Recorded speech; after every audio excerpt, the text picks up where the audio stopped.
Look, all I can say is at the moment I feel like the club has sort of bought into my vision, and it's up to me.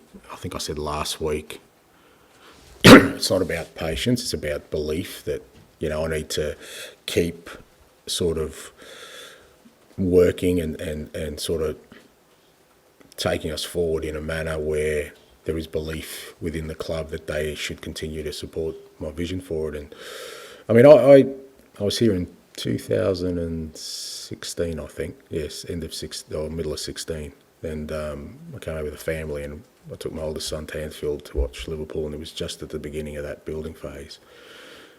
And to be fair, they hadn't sort of done anything significant up until that point, but there's a real energy in the stadium around Jurgen, and like you said, I think the whole club, the supporters, everyone had bought into him, even though they hadn't quite got to where they want to yet. It was still sort of, because we're talking 7 years ago. But I felt that in the stadium, and like I said, that's kind of why I've always got drawn to managers like that, because he could see things that others didn't in that time. And I think if you look at it, for the most part, most successful clubs, that's the kind of formula.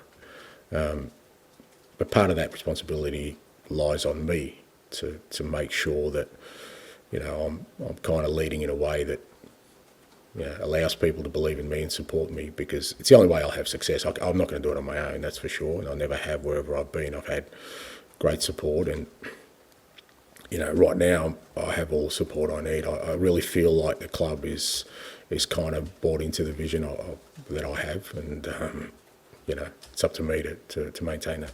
And when you talk about among the players, again, just going back to you and Liverpool, it's very clear that he gave them a chance when he first went in, and those who couldn't quite believe fully, he had to ultimately move on. There was quite a big churn of players.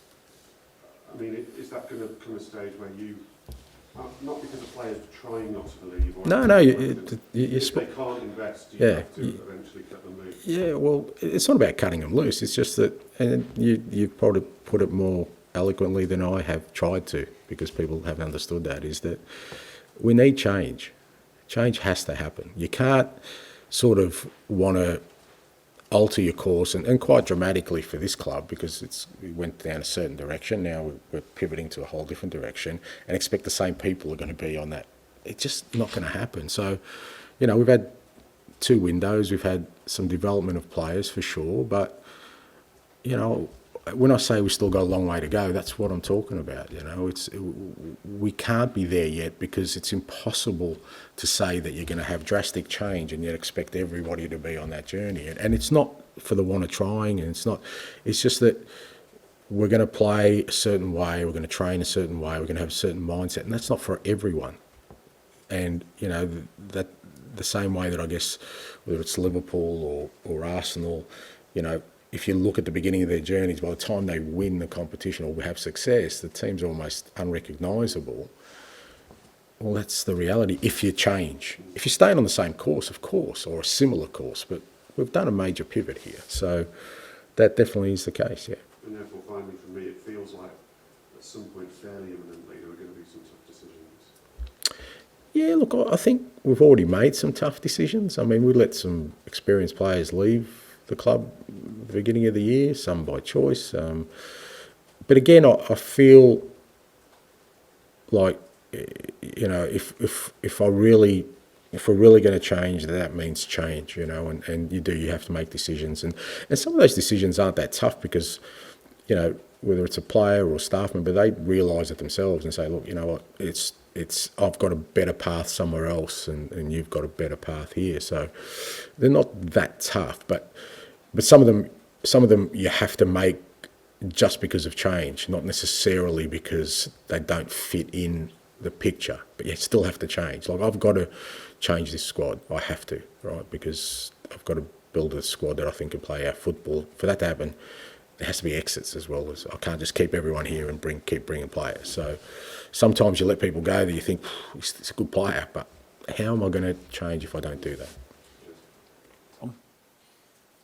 When you first got appointed, skeptics were saying, he's one in Japan, he's one in Scotland, but the Premier League is different. And now after a couple of difficult results, it's the kind of easy thing that people return Yeah. to. But having experienced Premier League now for however many months, is it different? And do your principles remain exactly the same as they were then? So what do you reckon they said when I got to Japan? You know, yeah. What do you reckon they said when I got to Scotland? Yeah, correct. So, you know, I get that, and I understand that, and it's legitimate until success comes, and then it doesn't become legitimate. And my role in that is to navigate us to where I think we'll be successful. So, it's like I said, it's not new to me. It's not something that I haven't been asked before, and and I've navigated it exactly the same way.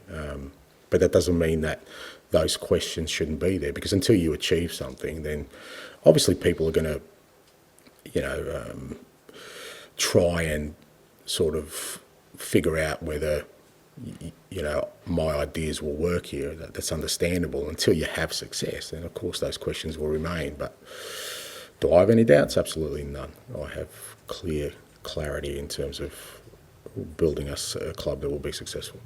Just on from that, you said how change has to happen.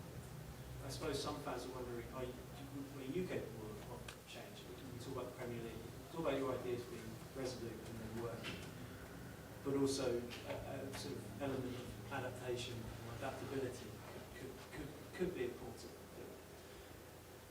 What would you say to that? Do you feel like you are capable of doing those things, or is it about sticking to exactly what you said? So you don't think I had those questions in Japan? You don't think I had those questions in Scotland? I'm sure you did. Yeah, yeah. And what did I do? Well, I guess you must. I'll finish it for you. I believe what I believe. I really do. Down to my core. I will stand on the highest ground, die a noble death, believing in what I believe. And just finally, you said before, during these periods of people questioning, Love it, mate. you love it, you enjoy the rocky side of it. Yeah. Last night didn't seem like you were loving it too much. Not the questioning, but the performance. You seemed quite frustrated. No. Do you still enjoy Yeah. proving well? Yeah, it's not that I love, you know, feeling that pain. What I love about it is because, like I said, that's why we do what we do. We don't, you know, what I love about this role is not, you know, when things are running smoothly, it's almost like, well, what the hell am I doing here? You know, it's like you kind of, you want the challenge. That's where we all get tested, and I love that aspect of it. And I've had it in every job I've had. And when I say I love it, it's usually I say I love it when I've come out the other side and we've won something, not when I'm going through it. But at the same time, you know, what a great challenge, and it was always going to come at some point, and it'll still come. I mean, if you can imagine, you know, I'm talking about success. Imagine the scrutiny and the pressure we'll be under if we're on the cusp of success at this club. Could you imagine the questioning that will come around then about the history of this club and how it falls at the final hurdle? So, like, you've got to embrace that's always going to be there. Nothing's going to run smoothly, and I do.